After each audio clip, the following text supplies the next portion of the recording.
जयति जयति भारत माता बुधगीता जयति जयति भारत माता बुधगीता निखिल मतावन निरता नत जन सुहिता निखिल मतावन निरता नत जन सुहिता जयति जयति जयति सकल जीव समता साधु साधु विदिता सकल जीव समता साधु साधु विदिता सकल जीव समता साधु साधु विदिता सकल जीव समता साधु साधु विदिता अखिल लोक प्रतिता परमानंद समुदिता जयति लोक प्रतिता परमानंद समुदिता जयति जयति भारत माता बुधगीता निखिल मतावन निरता नत जन सुहिता जयति जयति जयति अगणित गुणशीला अति दयाल बाला अगणित गुणशीला अति दयाल बाला अगणित गुणशीला अति दयाल बाला अगणित गुणशीला अति दयाल बाला प्रकटित शुभ जाला पतित प्राणलोला प्रकटित शुभ जाला पतित प्राणलोला जयति जयति भारत माता बुधगीता निखिल मतावन निरता नत जन सुहिता जयति जयति जयति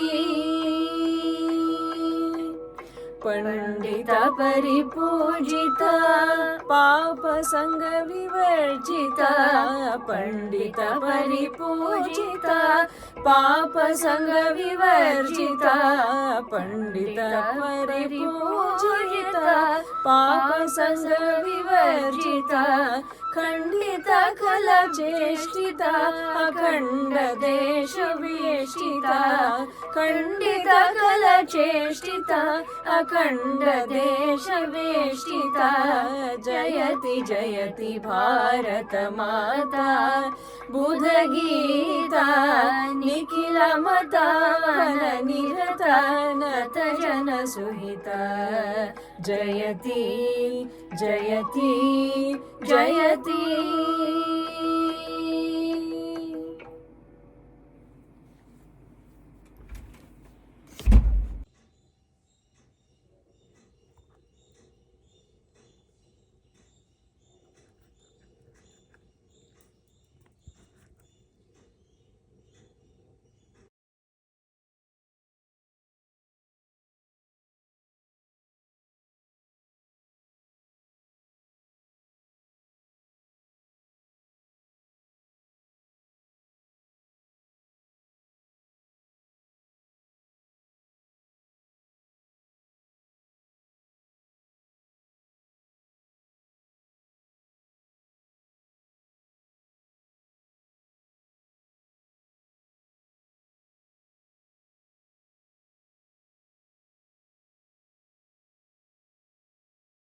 ಅಷ್ಟು ಇದು ಅಂದರೆ ಪ್ರತಿ ಒಬ್ಬ ವ್ಯಕ್ತಿಯ ಜೀವನದಲ್ಲಿ ಗುರುವಿನ ಅಗತ್ಯ ಇದೆ ಮತ್ತು ಗುರುವಿಂದ ಅವನ ಜೀವನ ಪೂರ್ಣ ಆಗೋದಿಲ್ಲ.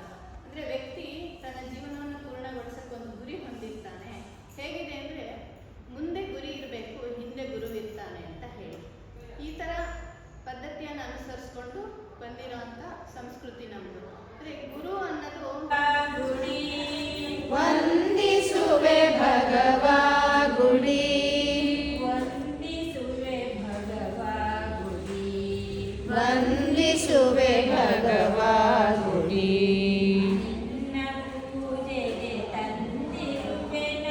ನಿನ್ನ ಪೂಜೆಗೆ ತಂದಿರುವೆನಾ. ತುಂಬ ಸಂತೋಷ ಆಗ್ತದೆ. ಇವತ್ತಿಂದು ಒಂದು ಕಾರ್ಯಕ್ರಮದ್ದು ತುಂಬಾ ಖುಷಿ ಆಗ್ತಾ ಇದೆ. ಸೊ ಇವತ್ತಿಂದು ಒಂದು ಮುಖ್ಯ ಒಂದು ಕೇಂದ್ರ ಬಿಂದು ಹೇಳಬೇಕಂದ್ರೆ ಗುರು ಯಾರು? ಇಂಗ್ಲೀಷಲ್ಲಿ ಹೇಳಬೇಕಂದ್ರೆ ಒಂದು ಸಿಂಪಲ್ ಆಗಿ ಟೀಚರ್ ಅಂತ ಹೇಳಿ ನಿಲ್ಲಿಸ್ಬಿಡ್ಬೋದು. ಅದೇ ಸಂಸ್ಕೃತದಲ್ಲಿ ಅಷ್ಟು ಸುಲಭ ಇದೆಯಾ? ಸಂಸ್ಕೃತದಲ್ಲಿ ಜ್ಞಾನವನ್ನು ನೀಡುವ ವಿವಿಧ ಪಾತ್ರಗಳಿಗೆ ವಿವಿಧ ಪದಗಳಿವೆ, ಹೌದಲ್ವಾ?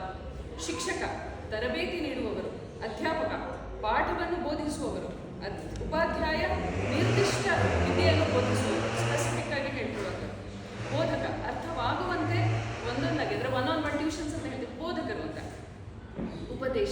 ಉಪದೇಶ ಕೊಡುವವರು; ದೇಶಿಕ, ದಾರಿ ತೋರಿಸುವವರು; ಆಚಾರ್ಯ, ತಾನು ಆಚರಿಸಿ ಅದನ್ನು ಇನ್ನೊಬ್ಬರಿಗೆ ಎಕ್ಸಾಂಪಲ್ ಆಗಿ ರೋಲ್ ಮಾಡೆಲ್ ಆಗಿ ಇನ್ನೊಬ್ಬರಿಗೆ ತೋರಿಸೋದು ಅವ್ರಿಗೆ ಆಚಾರ್ಯ; ಗುರು, ಕೇವಲ ಇನ್ಫಾರ್ಮೇಷನ್ ಕೊಡುವ ವ್ಯಕ್ತಿ ಅಲ್ಲ, ನಮ್ಮ ಜೀವನಕ್ಕೆ ದಿಕ್ಕು ತೋರಿಸುವವರೇ ಗುರುಗಳು. ಅದಕ್ಕೆ ನಮ್ಮ ಅಷ್ಟು ಒಳ್ಳೆ ಶ್ಲೋಕ ಇದ್ದೇ ಇದೆ: ಗುರು ಬ್ರಹ್ಮ ಗುರು ವಿಷ್ಣು ಗುರುದೇವ ಮಹೇಶ್ವರ ಗುರು ಸಾಕ್ಷಾತ್ ಪರಬ್ರಹ್ಮ ತಸ್ಮೈ ಶ್ರೀ ಗುರುವೇ ನಮಃ. ಸೊ ಗುರುವಿನಲ್ಲಿ ನಾವು ಬ್ರಹ್ಮನ ಸೃಷ್ಟಿ ಶಕ್ತಿ, ವಿಷ್ಣುವಿನ ಪಾಲನೆಯ ಶಕ್ತಿ, ಮಹೇಶ್ವರನ ಪರಿವರ್ತನೆಯ ಶಕ್ತಿಯನ್ನು ಕಾಣುತ್ತೇವೆ. ಅದಕ್ಕಾಗಿಯೇ ಈ ಒಂದು ಗುರು ಪೂಜೆ ಕಾರ್ಯಕ್ರಮ ಹಮ್ಮಿಕೊಂಡಿರೋದು. ನಾವು ಒಬ್ಬ ವ್ಯಕ್ತಿಯನ್ನು ಪೂಜಿಸುವುದಕ್ಕಾಗಿ ಮಾತ್ರ ಗುರು ಪೂಜೆ ಮಾಡುವುದಲ್ಲ, ನಮ್ಮನ್ನು ರೂಪಿಸಿದ ಜ್ಞಾನಕ್ಕೆ, ನಮ್ಮನ್ನು ದಾರಿ ತೋರಿಸಿದ ವ್ಯಕ್ತಿಗಳಿಗೆ, ನಮ್ಮೊಳಗಿನ ಅಜ್ಞಾನವನ್ನು ದೂರ ಮಾಡಿ ಪರಂಪರೆಯನ್ನು ಕೃತಜ್ಞತೆಯ ಮೂಲಕ ನಾವು ತೋರಿಸುವುದೇ ಇದೊಂದು ಗುರು ಪರಂಪರೆ. ನನ್ನ ಮಗಳು ಒಂದ್ಸಲ ಒಂದು 3rd or 4th ಸ್ಟ್ಯಾಂಡರ್ಡಲ್ಲಿ ಇದ್ದಾಗ ಅವಳು ಕ್ಯಾಶುಯಲ್ ಆಗಿ ಅಮ್ಮ ನಾವು ಯಾರು ಅಂತ ಕೇಳಿದ್ರು. ಅವಳು ಅವಾಗ ತಾನೇ ಸೋಷಿಯಲ್ ಟೆಕ್ಸ್ಟ್ ಬುಕ್ಕಲ್ಲಿ ಎಲ್ಲ ವಿವಿಧ ಧರ್ಮಗಳ ಬಗ್ಗೆ ಎಲ್ಲ ಹೇಳ್ಕೊಡ್ತಾರಲ್ಲ. ಸೊ ಅವಾಗ ಅಲ್ಲಿಂದ ಬಂದು ಅವಳು ನನ್ನ ಮನೆಗೆ ಬಂದು ವಾಪಸ್ ಬಂದ್ಮೇಲೆ ಕೇಳ್ತಾ ಇದ್ದವು, ಅಮ್ಮ ನಾವು ಯಾರು, ಏನಿದು ಹೀಗೆ ಕೇಳ್ತಾ ಇದ್ದಾಳಲ್ಲ ನಾವು ಯಾರು. ಅದಕ್ಕಿಂತ ಮುಂಚೆ ನಮ್ಮ ಬಗ್ಗೆ ನಾವು ಪರಿಚಯ ಮಾಡಿಕೊಟ್ಟಿಲ್ಲ ಅಂತೇನಿಲ್ಲ. ಅವಾಗ ನನಗೆ ರಿಯಲೈಸ್ ಆಗಿದ್ದು 2 ಥಿಂಗ್ಸ್. ಒಂದು, ನಾನು ಇಲ್ಲಿಯವರೆಗೆ ಅಫ್ಕೋರ್ಸ್ ನಮ್ಮ ಧರ್ಮ ಅಂತ ಹೇಳ್ದೇನೆ, ಇಟ್ ವಾಸ್ ಲೈಕ್ ಮೋರ್ ನಾವು ಭಾರತೀಯರು, ನಮ್ಮ ಇದರ ಪೂರ್ವಜರು ಅಂದರೆ ರಾಮಾಯಣ ಮಹಾಭಾರತ ಈ ಥರ ಶ್ಲೋಕಗಳು ಅದರದ್ದೆಲ್ಲ ಸ್ಟೋರೀಸ್ ಅದೆಲ್ಲ ತೋರಿಸ್ತಾ ಇದ್ದೆ, ಹೇಳ್ತಾನೆ ಇದ್ದೆ.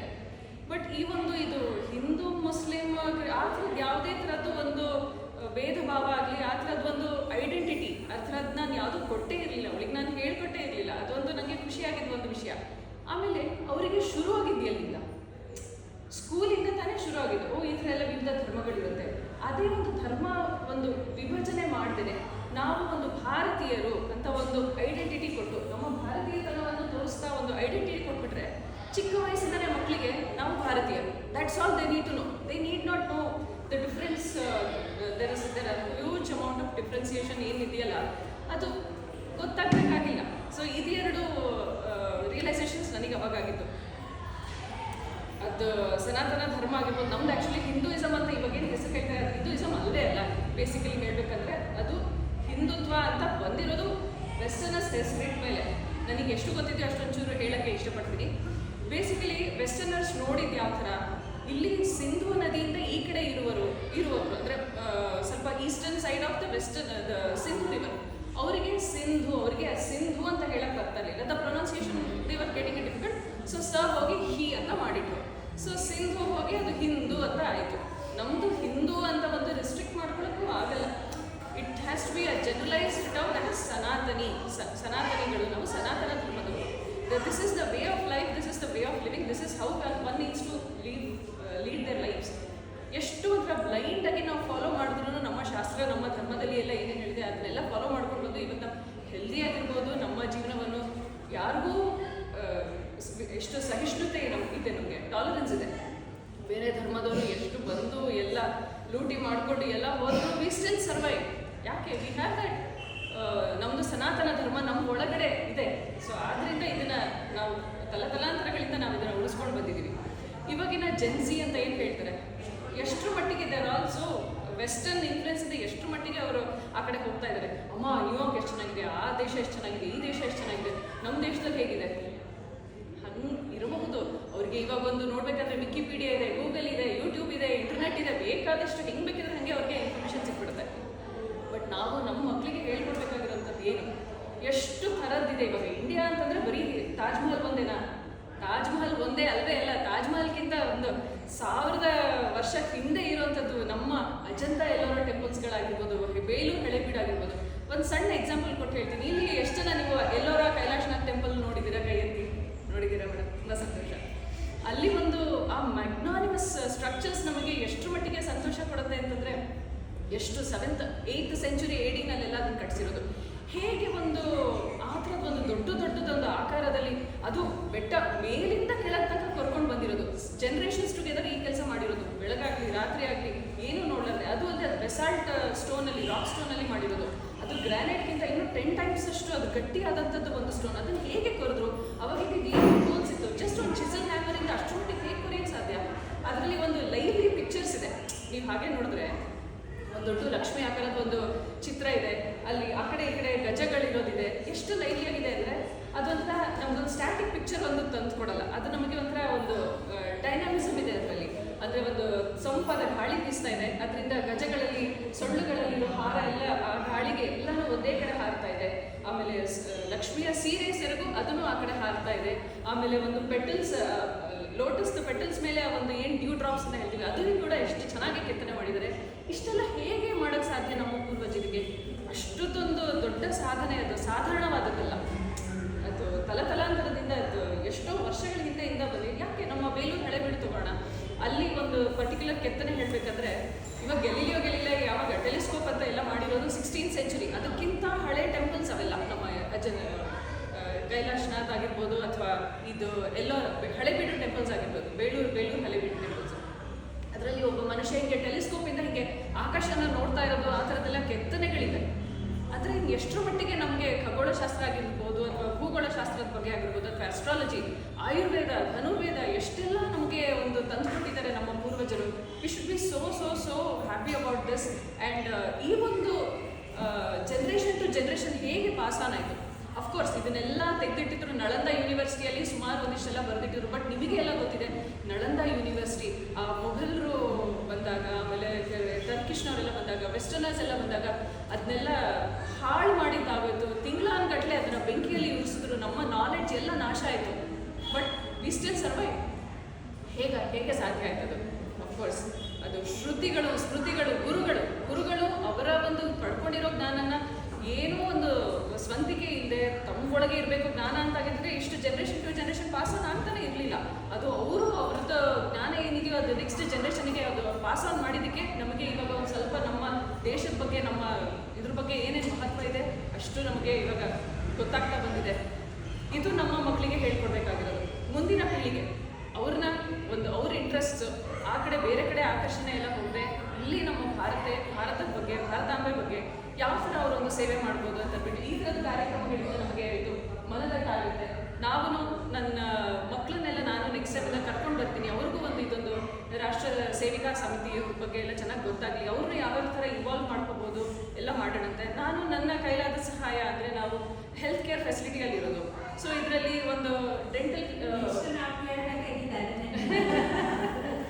ಅದಕ್ಕೆ ಸೊ ಯಾವುದೇ ಥರ ಸಹಾಯ ಇದ್ರೆ ಹೇಳಿ, we are more than happy to provide. ಸೇವಾ ಫೀಲ್ಡಲ್ಲಿ ಸ್ಕೂಲ್ಗೆಲ್ಲ ಹೋಗುವ ಐಡಿಯಾ ಇಟ್ಕೊಂಡಿದ್ದಾರೆ. ಆವಾಗ ನಮ್ಮಿಂದ ಯಾವುದೇ ಥರ ಸಹಾಯ ಆಗುತ್ತೋ ಅಥವಾ we are definitely ready to help us out. And we have our entire ನಮ್ಮ ಸಮ್ಮಿಲನ್ ಅಂತ ಒಂದು ನಮ್ಮ ಟೀಮ್ ಇದೆ. ಸೊ ಅದರಲ್ಲಿ ನಮ್ಮ ನೇಬರ್ಹುಡ್ ಮಕ್ಕಳನ್ನೆಲ್ಲ ಸೇರಿಸ್ತೀನಿ. ಅವ್ರಿಗೂ ಒಂದು ಈ ಮನೋಭಾವನೆ ಬರಬೇಕು, ಅವರಲ್ಲೂ ಮೂಡಬೇಕು. ಬರೀ ನಮ್ಮೊಳಗಡೆ ಇದ್ರೆ ಸಾಕು, we have to involve other people also. So ಹಾಗಾಗಿ ಈ ಥರದ್ದೆಲ್ಲ ಏನು ಗುರು ಪೂಜೆ, ಗುರುಗಾಣಿಕೆ ಅಂತೆಲ್ಲ ಮಾಡಿದರೆ ತುಂಬ ಸಂತೋಷ ಆಯಿತು. ಇದರಿಂದ ಏನಾದರೂ ಒಂದು 4 ಮಾತಾಡಿದರೆ, ಅದರಲ್ಲಿ ಇನ್ಸ್ಪೈರ್ ಆಗಿದ್ರೆ, ಅದೆಲ್ಲ ನಾಹಂಕರ್ತ ಹರಿಕರ್ತ ತಪ್ಪಾಗಿದ್ದರೆ ದಯವಿಟ್ಟು ಕ್ಷಮಿಸಿ. ಇದರಿಂದ ಒಂದು 4 ಮಾತಾಡಿದ್ದಕ್ಕೆ ಅವಕಾಶ ಕೊಟ್ಟಿದ್ದಕ್ಕೆ ಅನೇಕ ಧನ್ಯವಾದಗಳು. ತುಂಬ ಥ್ಯಾಂಕ್ ಯು.